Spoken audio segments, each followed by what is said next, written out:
अस्सलाम वालेकुम व्यूअर्स, कैसे हैं आप? आई होप कि आप सब खैरियत से होंगे।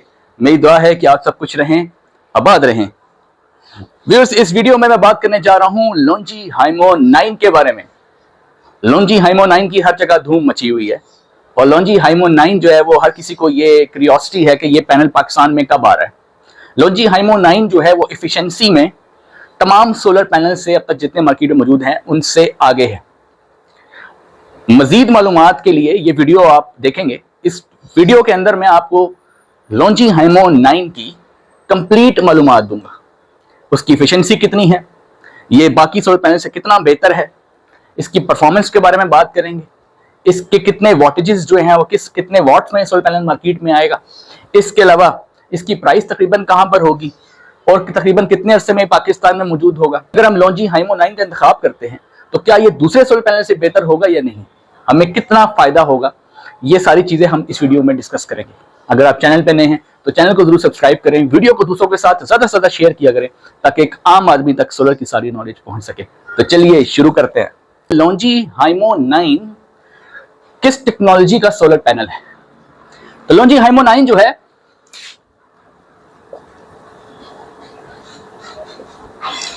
HPDC या HPBC हाइब्रिड पैसिवेटेड बैक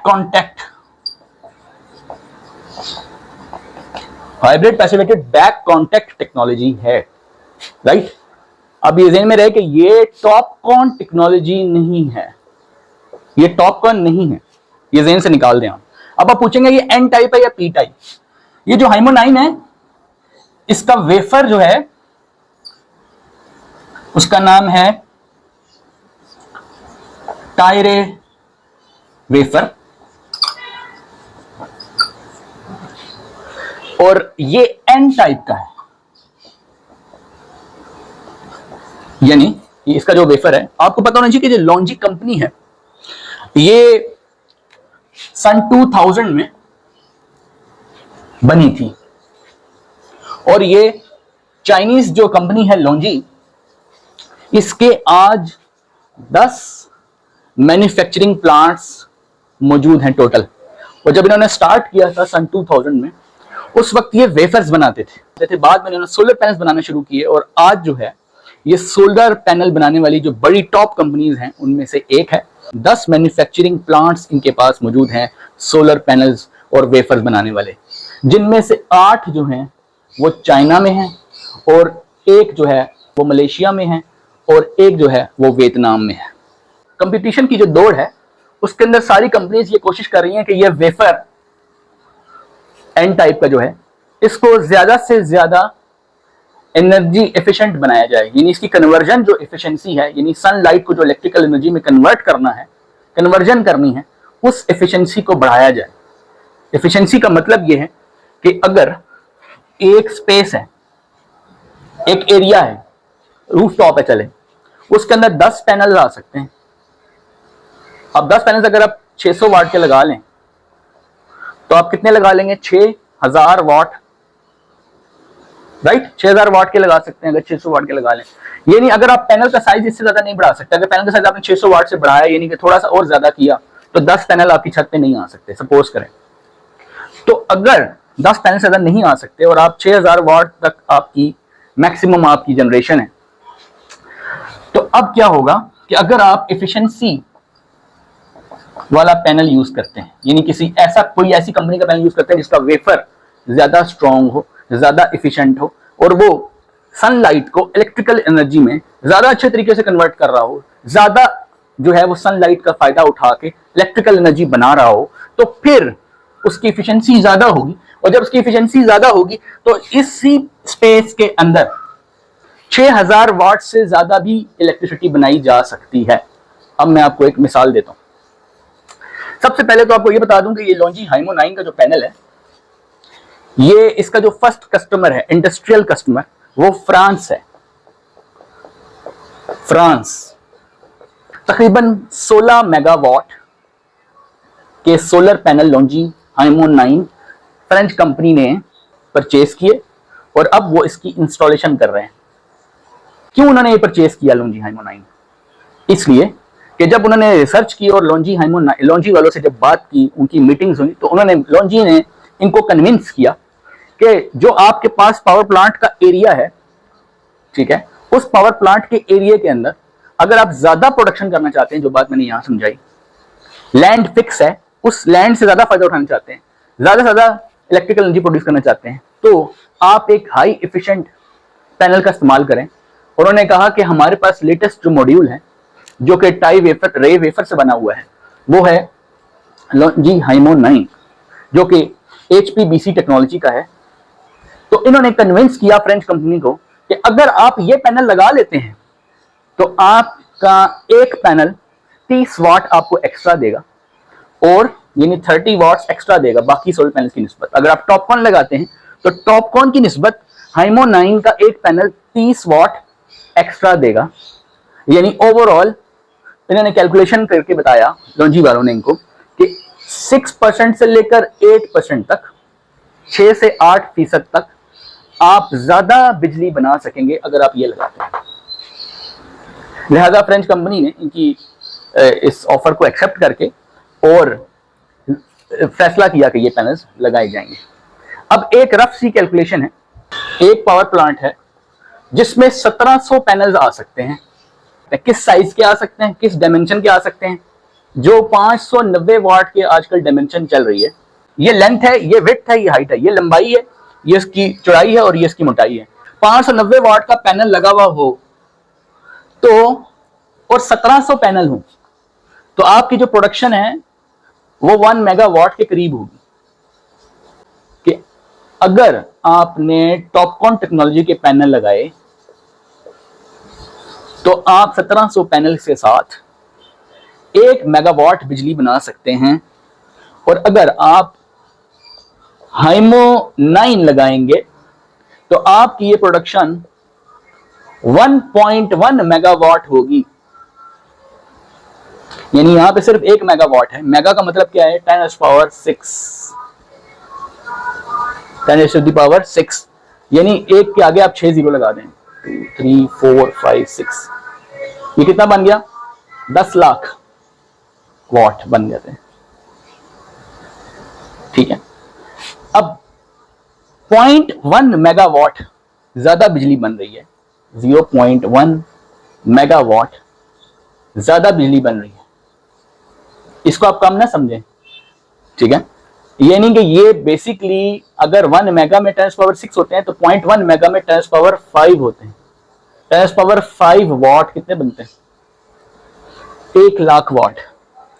यानी 1 लाख वाट आप ज्यादा बना लेंगे अगर आपने हाइमो 9 को इस्तेमाल किया।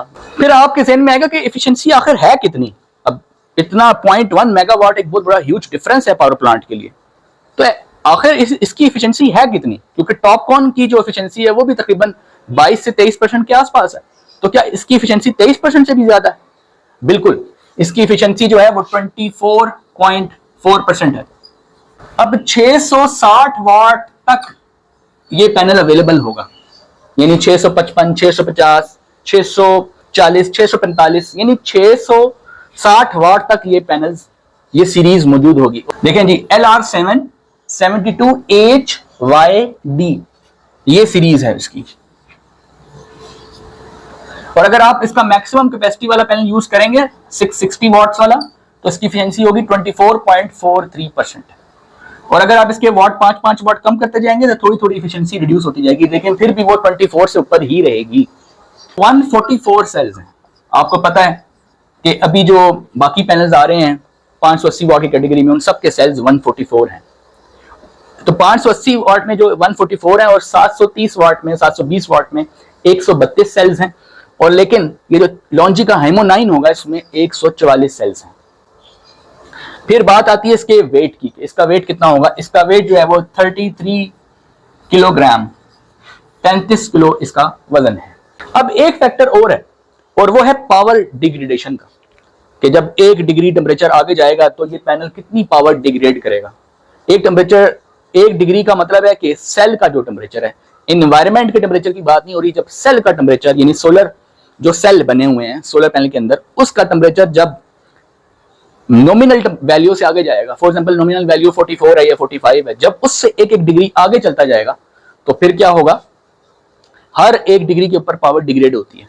तो बाकी जो पैनल्स हैं उसकी डिग्रेडेशन क्या है और उसकी डिग्रेडेशन क्या है, तो इसको आप उसके साथ कंपेयर कर सकते हैं। मैं इसकी डिग्रेडेशन आपके सामने यहां लिखूंगा। इसकी जो पावर डिग्रेडेशन होगी यानी हर डिग्री के ऊपर वो -0.26% पर डिग्री सेल्सियस,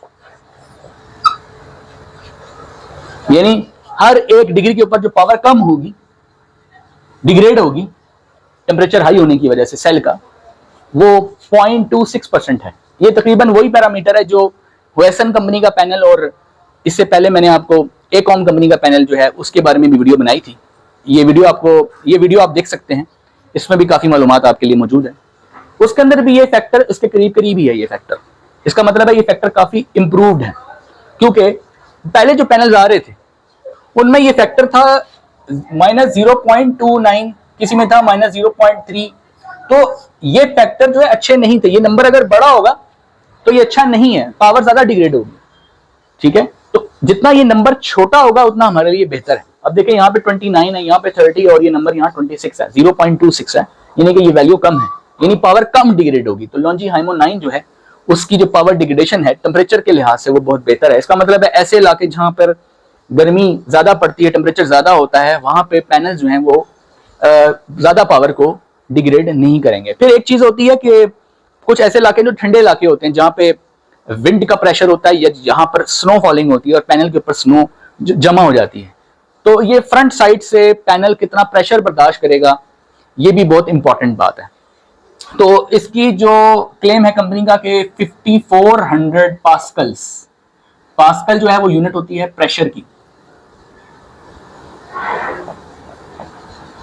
तो 5400 पास्कल्स ये पैनल का जो फ्रंट साइड होगा, फ्रंट साइड पैनल की जो फ्रंट साइड है उसकी हवा को और स्नो को बर्दाश्त करने की जो सलाहियत है उसके अंदर, यानी पास्कल का मतलब यहाँ पे है newton per metre square, newton per metre square, यानी 1 pascal is equal to 1 newton per metre square. अब बात लंबी हो जाएगी, नहीं तो मैं इसकी डिटेल में जा सकता हूँ, इसको किसी और वीडियो में हम कवर करेंगे कि इसका एक्चुअली मतलब है क्या, ये एक अलग बहस है।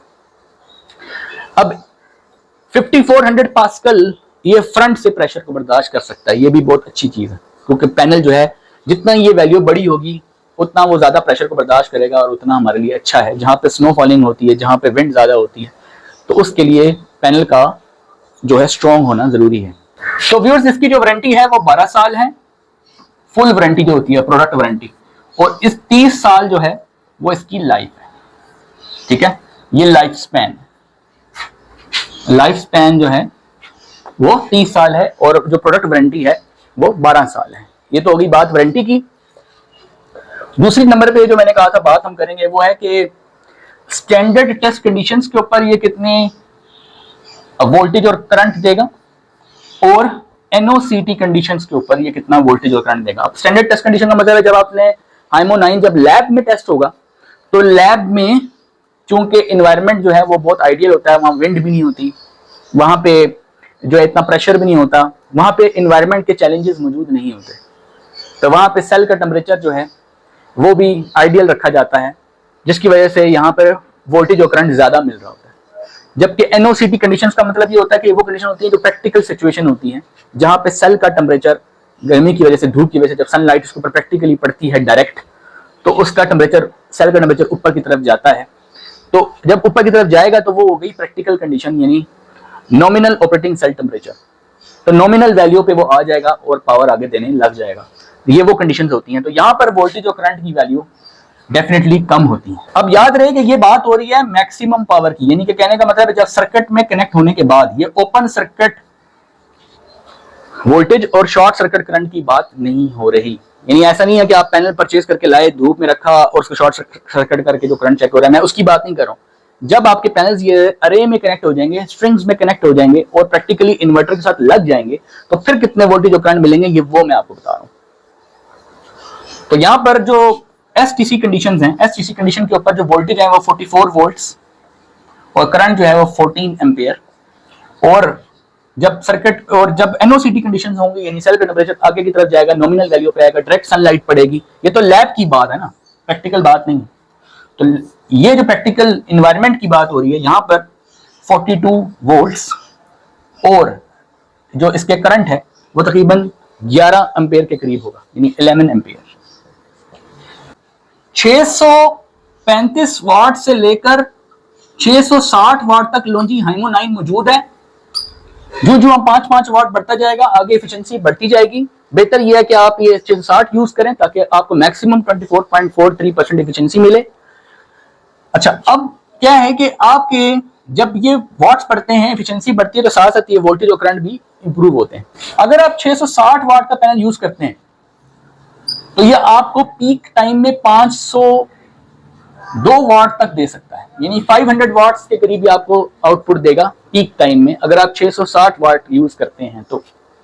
ठीक है, और अगर आप 635 यूज करते हैं तो ये आपको 483 वाट यानी 483 वाट के करीब आपको देगा पीक टाइम पे, अगर आप ये वाला इसका यूज करते हैं तो। जाहिर है कि जब ये पाकिस्तान में एंटर होगा तो जाहिर है कि ये सारी आपके पास अवेलेबल होंगे, तो उसमें आपने ये पिक करना है।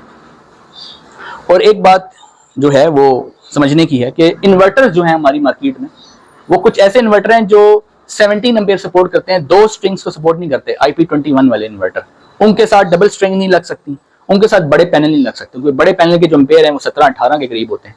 यानी कि वो जो पैनल्स हैं जो 700 वाट वाले हैं, 730 वाट वाले हैं, जिनके एम्पेयर 17 से 18 हैं, वो उनके साथ नहीं अटैच हो सकते। IP21 जो सिंगल स्ट्रिंग वाले हैं, जिनकी इनपुट जो करंट रेंज है, सोलर करंट रेंज, वो 17 एम्पेयर है, तो वहां पर ये पैनल उसके साथ लगाए जा सकेंगे। 635 और 660 वाट तक के पैनल उन IP21 इन्वर्टर के साथ जिनकी इनपुट करंट जो रेंज है वो 17 एम्पियर है, वहां ये लगाए जा सकते हैं। क्यों? क्योंकि इसका जो करंट है वो देखें, अगर आप एनओसीटी पे जाएं तो 11 से 12 एम्पियर आपको करंट मिल रहा होगा, 11 पॉइंट समथिंग आपको मिल रहा होगा। ठीक है, इसका मतलब है इजीली ये IP21 जो इन्वर्टर्स हैं सिंगल स्ट्रिंग वाले, वो बिल्कुल इन पैनल्स को सपोर्ट करेंगे। इसके आने की जो न्यूज़ है, कुछ लोगों ने प्रेडिक्ट किया है कि ये 2 महीने के अंदर ये पाकिस्तान की मार्केट में होगा। इस वक्त जो सोलर पैनल्स की एवरेज प्राइस अगर हम ले लें कि 35 रुपए पर वाट चल रही है ऑन एवरेज, तो अगर टॉपकॉन की 35 मिल रही हो तो हाइमो 9 की प्राइस आप जो एक्सपेक्ट करेंगे वो 40 पर वाट एक्सपेक्टेशन रखें आप। यानी कि जाहिर है कि जब इफिशिएंसी में वो आगे है और पावर भी आपको हर पैनल पे 30 वाट एक्स्ट्रा बना के देगा, तो डेफिनेटली उसकी प्राइस भी कुछ ना कुछ उससे ज्यादा होगी। अगर आप चैनल पे नए हैं तो चैनल को जरूर सब्सक्राइब करें, वीडियो को दूसरों के साथ ज्यादा से ज्यादा शेयर किया करें ताकि एक आम आदमी तक सोलर की सारी नॉलेज पहुंच सके। मिलते हैं नेक्स्ट वीडियो में, तब तक के लिए अल्लाह हाफिज।